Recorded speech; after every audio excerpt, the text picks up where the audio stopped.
Hello friends, welcome back to my channel.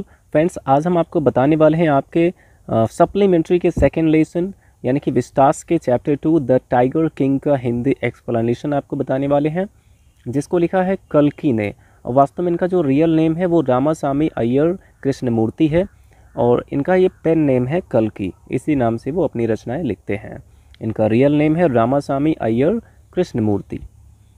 तो देखते हैं फ्रेंड्स, ये जो चैप्टर के नाम है द टाइगर किंग, ये वास्तव में प्रतिबंधपुरम के एक महाराजा थे।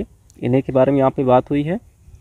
तो चैप्टर हमारा यहाँ से स्टार्ट होता है कि the Maharaja of Pratibandapuram is the hero of this story, यानी कि प्रतिबंधपुरम के महाराजा इस कहानी के हीरो हैं, इस कहानी के नायक हैं। He may be identified at his highness जमींदार जनरल, यानी कि इनको जमींदार जनरल के भी नाम से जानते हैं। खिलेदार मेजर के नाम से जानते हैं। सतव्याग्र संघारी के नाम से जानते हैं। महाराजा धीराज विश्व भुवन सम्राट के नाम से जानते हैं। सर जिलानी जंग बहादुर के नाम से जानते हैं। और इसके अलावा MAD, ACTC और CRCK, इन सभी नामों से भी इनको जाना जाता है। But this name is often shorten to the tiger king, लेकिन इन शॉर्ट इनको टाइगर किंग कहा जाता है। तो यहाँ पे इतने सारे नाम इनके बताए गए हैं। हिज हाइनेस जमींदार जनरल, खिलेदार मेजर, सतव्याग्र संघारी, महाराजा धीराज विश्व भुवन सम्राट, सर जिलानी जंग बहादुर, MAD, ACTC और CRCK। तो इतने नामों से इनको जाना जाता था और इन शॉर्ट इनको हम क्या कह सकते हैं? टाइगर किंग कह सकते हैं। अब इसके बाद देखिए यहाँ पे कहा गया कि I have come forward to tell you, यानी कि मैं आपको यह बताने आया हूँ। I have come forward to tell you, मैं आपको यह बताने जा रहा हूँ। Why he came to be known as tiger king, कि उन्हें टाइगर किंग क्यों कहा जाता है। I have come forward to tell you, मैं आपको यह बताने आया हूँ। Why he came to be known as tiger king, कि इन्हें टाइगर किंग के नाम से क्यों जाना जाता है। I have no intention of pretending to advance only to end in a strategic withdrawal. I have no intention, यानी मेरा कोई ऐसा इरादा नहीं है, ऑफ प्रिटेंडिंग टू एडवांस, यानी बढ़ा चढ़ा के बात करने का, यानी कि आगे बढ़ने के बाद, आगे बढ़ने का बहाना करके, प्रिटेंड का मतलब बहाना करना होता है। मेरा ऐसा कोई इरादा नहीं है कि मैं आगे बढ़ने का इरादा करके only to end in a strategic withdrawal, और अंत में मैं पीछे हट जाऊँ। तो यहाँ पे ये कल्कि कहते हैं कि जब मैं आपको ये बताने आया हूँ कि इनको टाइगर किंग क्यों कहा जाता था, तो अब मैं इस बात से पीछे नहीं हटूँगा। I have no intention of pretending to advance only to end in a strategic withdrawal, यानी कि मेरा ऐसा कोई इरादा नहीं है कि मैं एक बार आगे बढ़ने के बाद फिर से अंत में पीछे हट जाऊँ। Even the threat of a Stuka bomber will not throw me off track. Even the threat of a Stuka bomber, threat का मतलब धमकी होता है, और स्टूका बॉम्बर ये एक तरह का जो कह सकते हैं कि एक जैसे लड़ाकू विमान होते हैं, उसी तरह से यहाँ पे स्टूका है। स्टूका बॉम्बर यानी बमबारी करने वाला। तो यहाँ तक कि स्टूका बॉम्बर की धमकी भी मुझे नहीं रोक सकती है। Throw me off my track, यानी मुझे अपने रास्ते से नहीं हटा सकती है। Even the threat of Stuka bomber will not throw me off track, यहाँ तक कि स्टूका बॉम्बर की धमकी भी मुझे अब रास्ते से नहीं हटा सकती है। तो कहने का मतलब, अगर ये बताने का डिसाइड कर लिया, बताने का निश्चय कर लिया, तो बता के ही रहेगा। अब इसे कोई भी चीज़ रोक नहीं सकता है। The Stuka if it likes can beat a hasty retreat from my story, और स्टूका अगर चाहती है तो वह अपनी इच्छा से, यदि स्टूका चाहती है तो वह हार मानकर इस कहानी से बाहर जा सकती है। स्टूका बॉम्बर अगर चाहता है तो हार मानकर मेरी कहानी से जा सकता है, यानी कि इसमें स्टूका बॉम्बर के बारे में कोई बात नहीं इस कहानी में। राइट एट द स्टार्ट, यानी कि सबसे पहले, it is imperative to disclose a matter of vital importance about the tiger king. It is imperative, यानी कि ये बहुत ही प्रोत्साहन की बात है। यहाँ पर इम्पेरेटिव का मतलब प्रोत्साहन है। टू डिस्क्लोज अ मैटर, यानी कि कुछ बताना। डिस्क्लोज का मतलब क्या है? कोई पोल खोलना है, कोई बात बताना। Of vital importance, whittle importance का मतलब बहुत अधिक महत्व। अबाउट द टाइगर किंग, यानी कि टाइगर किंग के महत्व के बारे में बताना एक बड़े ही प्रोत्साहन की बात है। Everyone who reads of him, यानी कि हर कोई व्यक्ति जो उनके बारे में पढ़ता है, will experience the natural desire to meet a man, तो वह इस व्यक्ति से मिलने की इच्छा रखता है। everyone who reads of him, हर कोई व्यक्ति जो उनके बारे में पढ़ता है, will experience the natural desire, वो अपने अंदर एक इच्छा का अनुभव करेगा, to meet a man, ऐसे आदमी से मिलने की, of his indomitable courage face to face, of his indomitable courage यानी कि बहुत अधिक साहस वाले व्यक्ति से, एक बहुत ही साहस वाले व्यक्ति से मिलने की उसके अंदर एक इच्छा हो जाएगी जो कोई उनके बारे में पढ़ेगा। फेस टू फेस यानी उनसे फेस टू फेस मिलने की इच्छा उनके अंदर आ जाएगी। But there is no chance of it fulfilment, but there is no chance of its fulfilment, लेकिन इस इच्छा के पूरा होने का कोई चांस नहीं है। But there is no chance of its fulfilment, लेकिन उनकी इच्छा के पूर्ति होने का कोई चांस नहीं है। और क्यों नहीं है? As Bharat said to Ram about Dasharath, जैसा कि भरत ने राम से कहा था दशरथ के बारे में, the tiger king has reached the final abode of all living creatures, कि जो टाइगर किंग यानी कि दशरथ के बारे में कहा था कि दशरथ फाइनल अबोर्ड में पहुंच गए, यानी कि अपने अंतिम निवास पर पहुंच गए हैं। अबोर्ड का मतलब निवास है और फाइनल का मतलब अंतिम, और अंतिम निवास क्या होता है? ऑफ ऑल लिविंग क्रिएचर्स, जो सभी जीवित प्राणियों का अंतिम निवास है, सभी सजीव प्राणियों का जो अंतिम निवास है, यानी कि वो अपने गंतव्य स्थान पर पहुंच गए, अर्थात वो मर गए हैं। The tiger king has reached at final abode of all living creatures, यानी कि टाइगर किंग अपने अंतिम स्थान पर पहुंच गए हैं जहां जो सभी सजीव प्राणियों का अंतिम निवास होता है। इन अदर वर्ड्स यानी कि दूसरे शब्दों में, the tiger king is dead, tiger king मर चुके हैं, तो इसलिए हम उनसे अब नहीं मिल सकते हैं क्योंकि टाइगर किंग मर चुके हैं। The manner of his death, यानी कि उनके मरने का तरीका, उनकी मौत का तरीका, यानी कि कैसे वो मरे थे, is a matter of extra ordinary interest, ये बड़ी ही दिलचस्प बात है। उनकी डेथ कैसे हुई थी ये एक असाधारण इंटरेस्ट वाली बात है, यानी कि दिलचस्पी वाली बात है। It can be revealed only at the end of the tale, और इस बात को केवल हम कहानी के अंत में बता सकते हैं। It can be revealed only at the end of the tale, और इस बात को हम केवल कहानी के अंत में ही बता सकते हैं, रिवील कर सकते हैं। The most fantastic aspect of his demise, demise का भी मतलब यहाँ पे डेथ से है, यानी कि उनकी मौत का सबसे अद्भुत जो पहलू है, एस्पेक्ट का मतलब पहलू होता है और फंटेस्टिक का मतलब अद्भुत कह सकते हैं। The most fantastic aspect of his demise, demise का मतलब डेथ है, उनकी डेथ का जो उनकी मौत का सबसे अद्भुत पहलू यह है that as soon as he was born, कि जैसे ही वो पैदा हुए थे, एस्ट्रोलॉजर्स हैड फोर टोल्ड, ज्योतिषियों ने भविष्यवाणी की थी। फोर टेल का मतलब भविष्यवाणी करना होता है, उसी का ये सेकेंड फॉर्म है। एस्ट्रोलॉजर्स हैड फोर टोल्ड, तो ज्योतिषियों ने भविष्यवाणी की थी that one day the tiger king would actually have to die, कि एक दिन टाइगर किंग को वास्तव में मरना होगा। यहाँ पे कहा गया कि the most fantastic aspect of his demise was that, यानी कि उनकी मृत्यु का सबसे अद्भुत पहलू यह है कि as soon as he was born, जैसे ही वो पैदा हुए थे, एस्ट्रोलॉजर्स हैड फोर टोल्ड, तो ज्योतिषियों ने भविष्यवाणी किया था that one day the tiger king would actually have to die, कि एक दिन टाइगर किंग को वास्तव में मरना होगा। The child will grow up to become the warrior of warriors, उन्होंने यह भी भविष्यवाणी किया था कि जो बच्चा है ये बड़ा होकर योद्धाओं का योद्धा होगा, हीरो ऑफ हीरोज़ यानी वीरों का वीर होगा, चैम्पियन ऑफ चैम्पियंस और चैम्पियन का भी चैम्पियन होगा। बट अब यहाँ पे देखिए बट आ गया हो, कहीं भी इफ़ या बट आ जाता है तो काम गड़बड़ी हो जाता है। तो इसके आगे but they bit their lips, उन्होंने अपने होठ काट लिए, उन्होंने अपने होठ काट लिए ज्योतिषियों ने, एंड स्वेलोड हार्ड, और ज़ोर से जो है उन्होंने थूक निगला। व्हेन कंपेल्ड टू कंटिन्यू, और जब उन्हें आगे बताने के लिए मजबूर किया गया, the astrologers came out with it, तब ज्योतिषियों ने उसे बताया, यानी कि इसके आगे वो बताना नहीं चाहते थे, लेकिन जब उन्हें मजबूर किया गया तो उन्होंने आगे बताया। क्या कहते हैं? दिस इज़ अ सीक्रेट, यह एक रहस्य है, which should not be revealed at all, जिसे बिल्कुल भी बताया नहीं जा सकता है।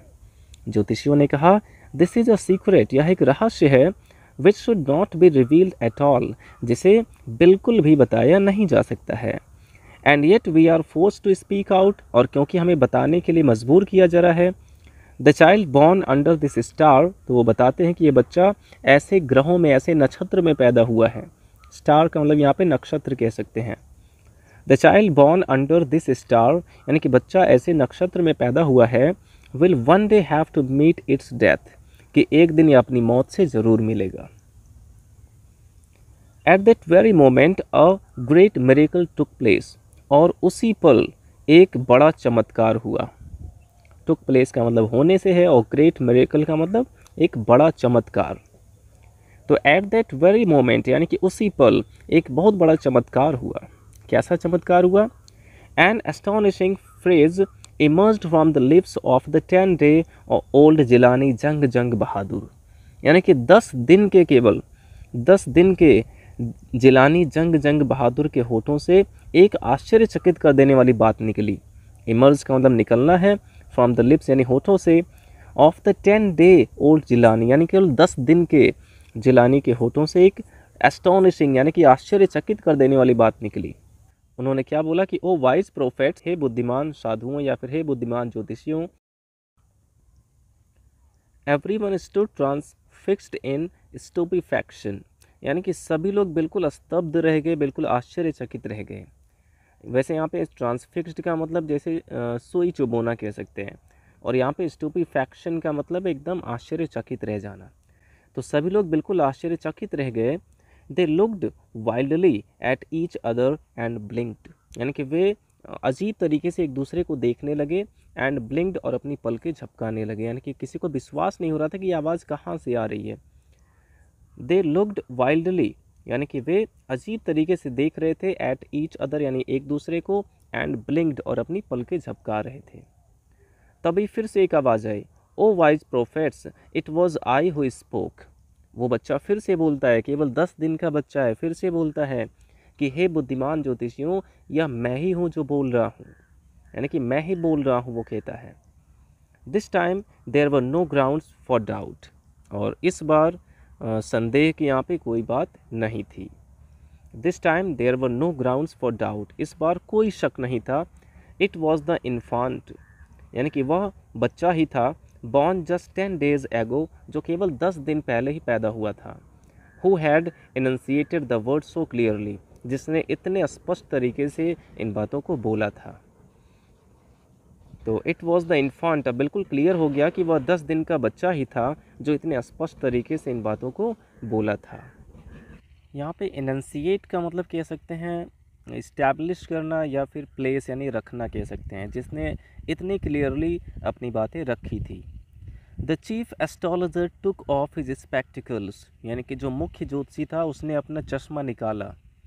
The chief astrologer took off his spectacles, मुख्य ज्योतिषी ने अपना चश्मा निकाला। And gazed intently at the baby, और बहुत ध्यान से उस बच्चे को देखा। अब यहाँ पे वो छोटा बच्चा कह रहा है कि all those who are born will one day have to die, यानी कि जो भी लोग पैदा हुए हैं उन सभी को एक ना एक दिन मरना है।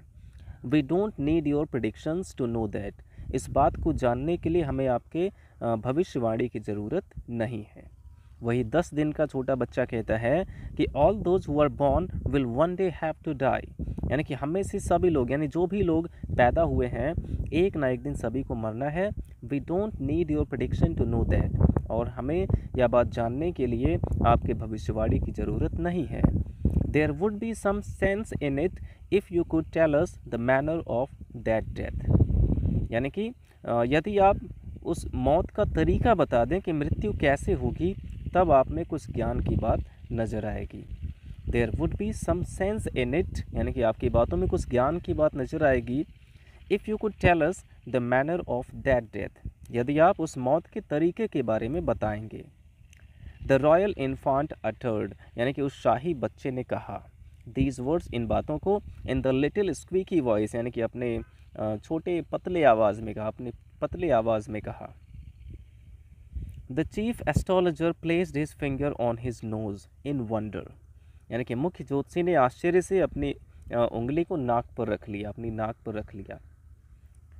मुख्य ज्योतिषी ने आश्चर्य से अपनी नाक पर उंगली रख लिया। A baby barely 10 days old opens it's lips in speech, वो बिल्कुल चौंक गया कि एक 10 दिन का बच्चा अपने मुंह से बोल रहा है। नॉट ओनली दैट, और केवल इतना ही नहीं, it also raises intelligent question, यानी कि वह एक इंटेलिजेंट क्वेश्चन भी कर रहा है, इनक्रेडिबल, अविश्वसनीय। Rather than the bulletins issued by the war office, यानी कि किसी वॉर ऑफिस में जारी की गई युद्ध की खबर की तरह ये बहुत ही अविश्वसनीय खबर थी। The chief astrologer took his finger of his nose, और चीफ एस्ट्रोलॉजर ने क्या किया, अपनी नाक पर से उंगली हटा लिया, and fixed his eyes upon the little Prince, और उस छोटे राजकुमार को ध्यान से देखने लगा। The prince was born in the hour of the bull. अब वो ज्योतिषी कहता है कि ये जो राजकुमार हैं ये बुल यानी कि बैल के समय में पैदा हुए हैं, या फिर कह सकते हैं बैल यानी वृषभ राशि कह सकते हैं। The prince was born in the hour of the bull, यानी कि राजकुमार वृषभ राशि में पैदा हुए हैं। The bull and the tiger are enemies, यानी कि बैल और टाइगर दोनों दुश्मन होते हैं। Therefore death comes from the tiger, और इसीलिए इनकी जो मौत होगी वो टाइगर की वजह से होगी। ही एक्सप्लेन्ड, यानी कि मुख्य ज्योतिषी ने समझाया। अब इसके बाद क्या हुआ, you may think that crown prince Jung Bahadur was thrown into a quake when he heard the word tiger. वो ज्योतिषी कहता है कि यू मे थिंक, आप सोच सकते हैं, that crown prince Jung Bahadur was thrown into a quake, कि जंग बहादुर बिल्कुल हिल जाएंगे। When he heard the word tiger, जब वे टाइगर शब्द को सुनेंगे। आप ऐसा सोच सकते हैं कि जब प्रिंस जंग बहादुर टाइगर शब्द को सुनेंगे तो बिल्कुल हिल जाएंगे। That was exactly what did not happen, लेकिन वास्तव में ऐसा कुछ हुआ नहीं। As soon as he heard it pronounced, जैसे ही उन्होंने टाइगर का नाम सुना, the crown prince gave a deep growl, crown prince क्या किए, गुर्राए, ग्रोल का मतलब गुर्राना। जैसे उन्होंने टाइगर का नाम सुना वो गुर्राए। Terrifying words emerged from his lips, और उनके होठों से भयानक शब्द निकले, भयानक बातें निकली।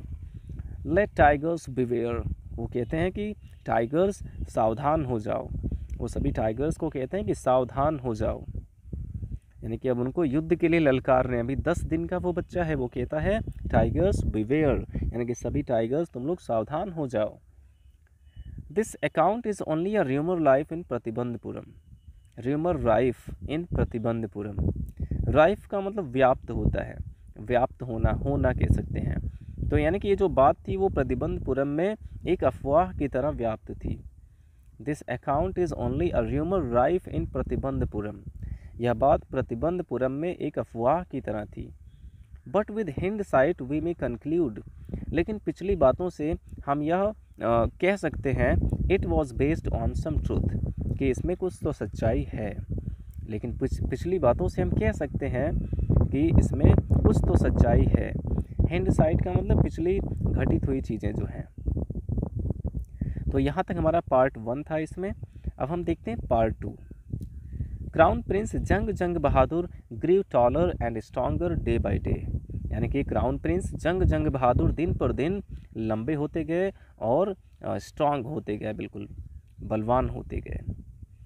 No other miracle marked his childhood days apart from the event already described, यानी कि उनके बचपन में कि इस बात के अलावा और कोई भी चमत्कार वाली बात नहीं हुई। उनके पूरे बचपन में केवल इस बात के अलावा कोई चमत्कार नहीं हुआ जो अभी बताया गया है कि 10 दिन का बच्चा बोल रहा था। उसके अलावा फिर बचपन में वो उनका बचपन बिल्कुल वैसे बीता जैसे आम बच्चे होते हैं, और कोई चमत्कार नहीं हुआ। The boy drank the milk of an English cow, यानी कि उस लड़के ने अंग्रेज़ी गाय का दूध पिया था, यानी कि जिसको बिलायती कह सकते हैं लोग यहाँ पे कहते हैं गांव में, उन्होंने बिलायती गाय का दूध पिया था। Was brought up by an English नानी, और इंग्लिश नानी के द्वारा उनका पालन पोषण हुआ था। Tutored in English by an English man, और एक अंग्रेज़ के द्वारा उन्हें अंग्रेज़ी में ही पढ़ाया गया था। Saw nothing but English films, उन्होंने इंग्लिश मूवीज़ के अलावा और कुछ भी नहीं देखा था। Exactly as the crown princes of all other Indian states did, बिल्कुल उसी तरह जैसे भारत के राज्यों के अन्य राजकुमार करते थे, वैसे उनका भी पालन पोषण हुआ। When he came of age at 20, और जब वो 20 साल के हो गए। The state which had been with the court of wards until then, उनका राज्य जो तब तक कोर्ट ऑफ वार्ड्स यानी कि कानून के देख रेख में था, कह सकते हैं कि अंग्रेज़ों के देख रेख में था। उनका जो राज्य था वो तब तक अंग्रेज़ों की देख रेख में था जब तक वो 20 साल के नहीं हो गए। केम इन टू हिज हैंड्स, और जब वो 20 साल के हो गए तो उनका राज उनके हाथों में आ गया।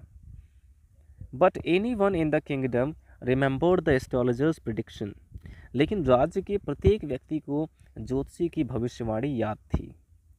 Many continue to discuss the matter, और बहुत से लोग इस बारे में बातें भी करने लगे। Slowly it came to the Maharaja's ears, और धीरे धीरे यह बात महाराजा के कानों तक भी पहुंच गई। There were innumerable forest in the Pratibandapuram, यानी कि प्रतिबंधपुरम में बहुत सारे जंगल थे। प्रतिबंधपुरम स्टेट में बहुत सारे जंगल थे।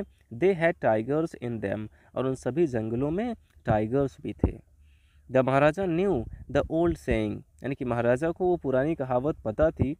You may kill even cow in self defence, यानी कि आप आत्मरक्षा के लिए एक गाय को भी मार सकते हैं। महाराजा को ये कहावत पता थी कि आप आत्मरक्षा के लिए एक गाय को भी मार सकते हैं। ऐसा क्यों कहा जाता है? क्योंकि गाय को मारना सबसे बड़ा पाप माना जाता है। तो लेकिन अगर आपकी जान जाने की नौबत आ जाती है, यानी कि जान की बात होती है, तो आप अपनी जान बचाने के लिए यहाँ तक कि एक गाय को भी मार सकते हैं। तो there could certainly be no objection to killing tigers in self defence. तो महाराजा सोचते हैं कि आत्मरक्षा के लिए टाइगर्स को मारने में भी कोई आपत्ति नहीं होगी, क्योंकि ये कहावत है कि आत्मरक्षा के लिए गाय को भी मार सकते हैं।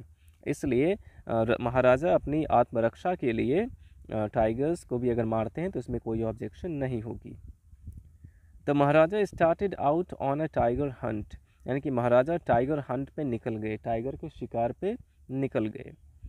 The Maharaja was thrilled beyond measure when he killed his first tiger.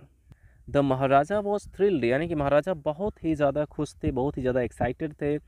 Beyond major, यानी कि उसकी कोई माप नहीं है, इतनी ज़्यादा खुश थे कि उसकी कोई माप नहीं है। When he killed his first tiger, जब उन्होंने पहले टाइगर को मारा। He sent for the state astrologer, उन्होंने राज्य के ज्योतिषियों को बुलाया। And showed him the dead beast, और उन्हें उस मरे हुए जानवर को दिखाया। बीस्ट का मतलब जानवर होता है, या फिर आप दानव भी कह सकते हैं, बट यहाँ पे जानवर है इसका मतलब। अब जब महाराजा ने एक टाइगर को मार दिया तो उन्होंने ज्योतिषियों को बुलाने के लिए भेजा, यानी ज्योतिषी आए और उनको वो मरा हुआ टाइगर दिखाया। What do you say now? He demanded, उन्होंने ज्योतिषियों से कहा कि अब आप क्या कहते हो? Your Majesty may kill 99 tigers in exactly the same manner. अब ज्योतिषी ने कहा कि महाराज आप इसी तरह से आप 99 टाइगर्स को तो मार सकते हैं, बट अब यहाँ भी बट आ गया। Your majesty may kill 99 tigers in exactly the same manner, आप बिल्कुल इसी तरह 99 टाइगर्स को तो मार सकते हैं, बट लेकिन द एस्ट्रोलॉजर ड्रॉल्ड, यानी कि ज्योतिषी ने ऐसा कहा। But what speak without fear, Maharaja कहते हैं कि लेकिन क्या, बिना डर के कहो, यानी कि बिना डरे कहो। But you must be very careful with the 100 tiger,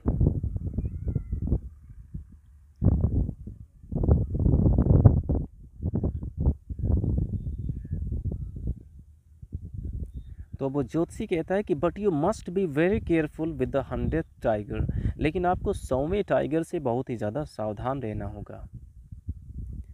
what if the 100 tiger were also killed, Maharaja पूछते हैं कि यदि मैंने 100वें टाइगर को भी मार दिया तब क्या। What if the 100 tiger were also killed, यदि 100वां टाइगर भी मारा जाए तो क्या होगा। अब वो ज्योतिषी कहता है कि then I will tear up all my books on astrology, तब मैं अपनी ज्योतिष की सारी किताबें फाड़ दूंगा। सेट फायर टू देम, और उनमें आग लगा दूंगा। ज्योतिषी कहता है कि यदि ऐसा हुआ तो मैं ज्योतिष की अपनी सारी किताबें फाड़ दूंगा और उसमें आग लगा दूंगा। And I shall cut off my tuft, और मैं अपनी चोटी कटवा दूंगा। टफ्ट का मतलब यहाँ पे चोटी है, और मैं अपनी चोटी कटवा दूंगा। क्रॉप माई हेयर शॉर्ट, और अपने बाल कटवा दूंगा। And become an insurance agent, और मैं एक जीवन बीमा करने वाला एजेंट बन जाऊंगा। The astrologer finished on an incoherent note, यानी कि ज्योतिषी ने बेतुके स्वर में ऐसा कहा। इनकोहेरेंट का मतलब होता है बेतुका। तो ज्योतिषी ने ऐसा कहा कि मैं क्या करूँगा, मैं अपनी ज्योतिष की सारी किताबें फाड़ के उसमें आग लगा दूँगा और मैं अपनी चोटी कटवा दूँगा, अपने बाल छोटे करा लूँगा और एक बीमा एजेंट बन जाऊँगा। फ्रॉम दैट डे, अब यहाँ पे थर्ड पार्ट हमारा स्टार्ट हो गया कि from that day onwards it was celebration time for all the tigers inhabiting Pratibandapuram. From that day onwards यानी कि तब से, यानी कि उस दिन से, it was celebration time for all the tigers, सभी टाइगर्स के लिए सेलिब्रेशन का टाइम था। इनहैबिटिंग प्रतिबंधपुरम यानी कि जो टाइगर्स प्रतिबंधपुरम में रहते थे, तब से प्रतिबंधपुरम में रहने वाले टाइगर्स के लिए एक सेलिब्रेशन टाइम था, यानी खुशियों का माहौल था। और ऐसा क्यों था? The state ban tiger hunting by anyone except the Maharaja, क्योंकि उस स्टेट में महाराजा को छोड़कर और किसी पर टाइगर का शिकार करने पर बैन लग गया, प्रतिबंध लग गया। द स्टेट बैन यानी कि उस राज्य ने बैन कर दिया, प्रतिबंध लगा दिया टाइगर हंटिंग यानी कि टाइगर के शिकार पर, बाय एनीवन और किसी के द्वारा, एक्सेप्ट द महाराजा केवल महाराजा को छोड़कर। अब उस राज्य में ऐसा प्रतिबंध लगा दिया गया कि महाराजा के अलावा कोई भी टाइगर हंटिंग नहीं कर सकता है। अ प्रोक्लेमेशन वॉज इश्यूड यानी कि एक घोषणा जारी की गई, to the effect that if anyone dare to fling so much as a stone at a tiger. तो एक घोषणा जारी की गई कि यदि किसी ने टाइगर के ऊपर एक पत्थर भी उछालने की हिम्मत की, if anyone dare to fling, fling का मतलब उछालना कह सकते हैं, so much as a stone at a tiger, यदि किसी ने एक टाइगर पर पत्थर भी उछालने की कोशिश की या साहस किया, all his wealth and property would be confiscated, तो उसकी सारी धन दौलत, सारी संपत्ति जब्त कर ली जाएगी। कॉन्फिस्केटेड का मतलब जब्त करना हो जाएगा। The Maharaja vowed he would attend to all other matters only after killing the 100 tigers। महाराजा ने प्रतिज्ञा कर ली कि वो जब तक 100 टाइगर्स को नहीं मार देंगे तब तक और कोई काम नहीं करेंगे।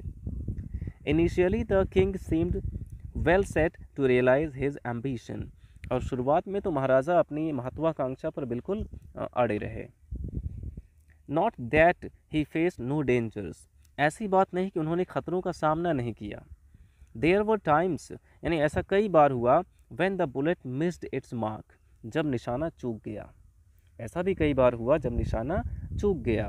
The tiger leaped upon him यानी कि टाइगर उनके ऊपर उछल पड़े, टाइगर ने उनके ऊपर अटैक कर दिया। And he fought the beast with his bare hands, और कई बार तो उन्होंने बीस्ट यानी उस जानवर से यानी कि टाइगर से नंगे हाथों से लड़ाई की। बेयर हैंड का मतलब बिना किसी हथियार के।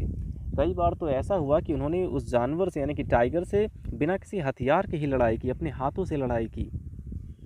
Each time it was the Maharaja who won, लेकिन हर बार महाराजा ही जीतते थे।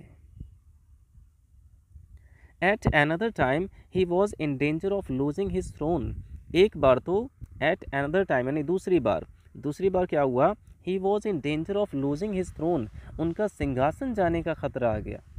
दूसरी बार तो उनका सिंहासन भी जाने का खतरा था, सिंहासन खोने का खतरा था। क्यों ऐसा हुआ? A high ranking British officer visited Pratibandapuram, यानी कि एक हाई रैंक का ब्रिटिश ऑफिसर प्रतिबंधपुरम आया। He was very fond of hunting tigers, वह टाइगर्स का शिकार करने का बड़ा शौकीन था। And fonder of being, and fonder और उससे भी ज़्यादा शौकीन, ऑफ बीइंग फोटोग्राफ्ड, फ़ोटो खींचने का शौकीन था। विद द टाइगर्स यानी कि टाइगर के साथ, ही हैड शॉट जिसे उसने मारा था, और उससे भी ज़्यादा वह मारे गए टाइगर के साथ फ़ोटोग्राफ खींचने का भी शौकीन था। As usual he wish to hunt tigers in Pratibandapuram, यानी कि आमतौर पर उसे प्रतिबंधपुरम में भी टाइगर का शिकार करने की इच्छा हुई। But the Maharaja was firm in his resolve, लेकिन महाराजा अपने निर्णय पर बिल्कुल अडिग रहे, बिल्कुल डटे रहे। ही रिफ्यूज परमिशन, उन्होंने अनुमति देने से मना कर दिया। महाराजा कहते हैं कि I can organise any other hunt, मैं दूसरे शिकार की व्यवस्था कर सकता हूँ।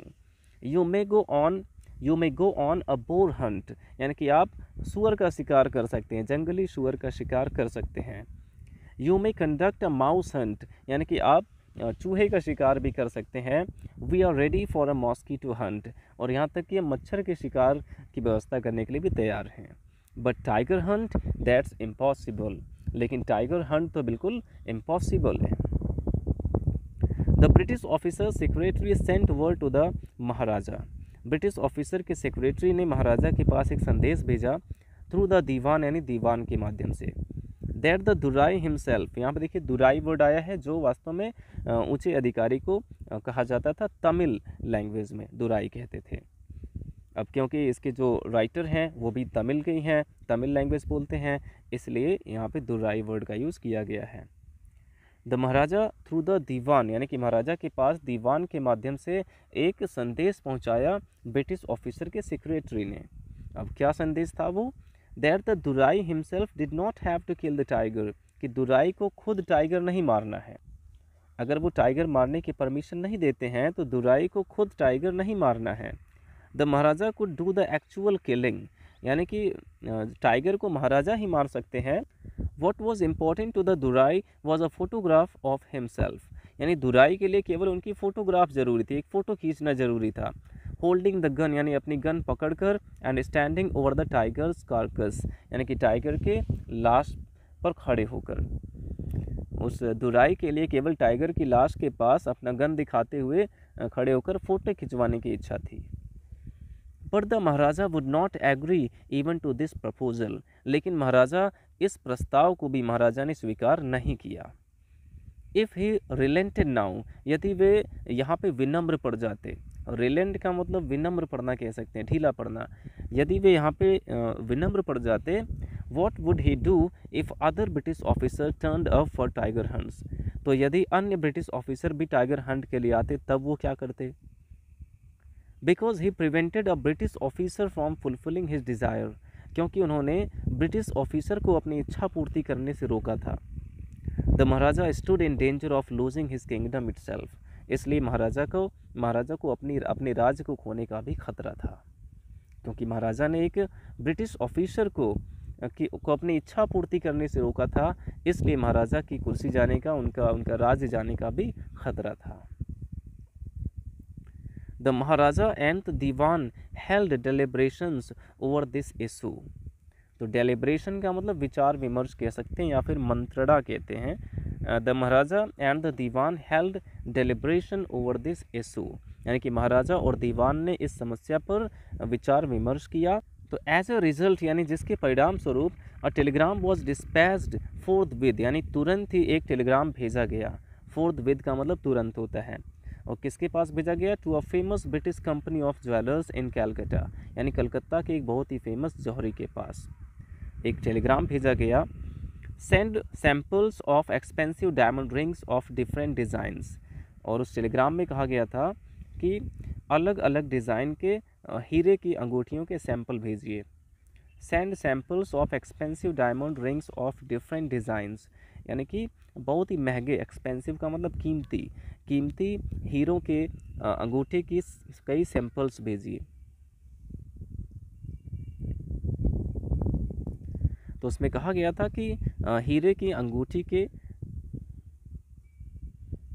उसमें कहा गया था कि बहुत ही कीमती, एक्सपेंसिव का मतलब कीमती कह सकते हैं, कीमती हीरे की अंगूठियों के अलग अलग डिज़ाइन के सैंपल भेजिए।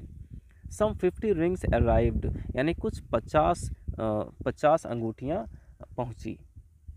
The Maharaja send the whole lot to the British officer's good lady, यानी कि महाराजा ने वो सारे के सारे रिंग्स जो है ब्रिटिश ऑफिसर की पत्नी के पास भेज दिए। यहाँ पे गुड लेडी कह सकते हैं उसकी बीवी के लिए। तो महाराजा ने वो सारी अंगूठियाँ ब्रिटिश ऑफिसर की पत्नी के पास भेज दिए। The king and the minister expected the Durai Sani to choose 1 or 2 rings, यानी कि राजा और मंत्री को दोनों को यह उम्मीद थी कि जो महारानी है, यानी कि जो दुराई सैनी है, ब्रिटिश ऑफिसर की जो बीवी हैं, वो केवल 1 या 2 अंगूठियाँ ले लेंगी and send the rest back, और अन्य यानी कि बची हुई अंगूठियों को वापस कर देंगी। रेस्ट का मतलब बची हुई। Within no time at all the Durai Sani sent her reply, और कुछ ही समय के अंदर दुराई सैनी ने अपना जवाब भेजा। Thank you very much for your gift. In 2 days a bill for 3 lakh of rupees came from the British jewellers, यानी कि 2 दिन के अंदर ही उस ब्रिटिश ज्वेलर के पास से 3 लाख रुपए का बिल आया। उस समय की ये बात है, अंग्रेज़ों के ज़माने की बात है, उस समय 3 लाख का बिल आया था। The Maharaja was happy, Maharaja खुश थे, that though he had lost 3 lakh of rupees, कि भले ही उनके 3 लाख रुपए चले गए, he had manage to retain his kingdom, फिर भी उन्होंने अपने राज्य को बचा लिया। तो फ्रेंड्स, क्योंकि ये लेसन बहुत ही लॉन्ग है, तो ये इसका पार्ट 1 हो गया। अब इसके आगे हम आपको इसके पार्ट 2 में बताएंगे। आई होप आपको समझ में आया होगा, और पार्ट 2 आपको जल्द ही मिल जाएगा, उसका लिंक आपको इसी वीडियो के डिस्क्रिप्शन में मिल जाएगा। Thanks for watching.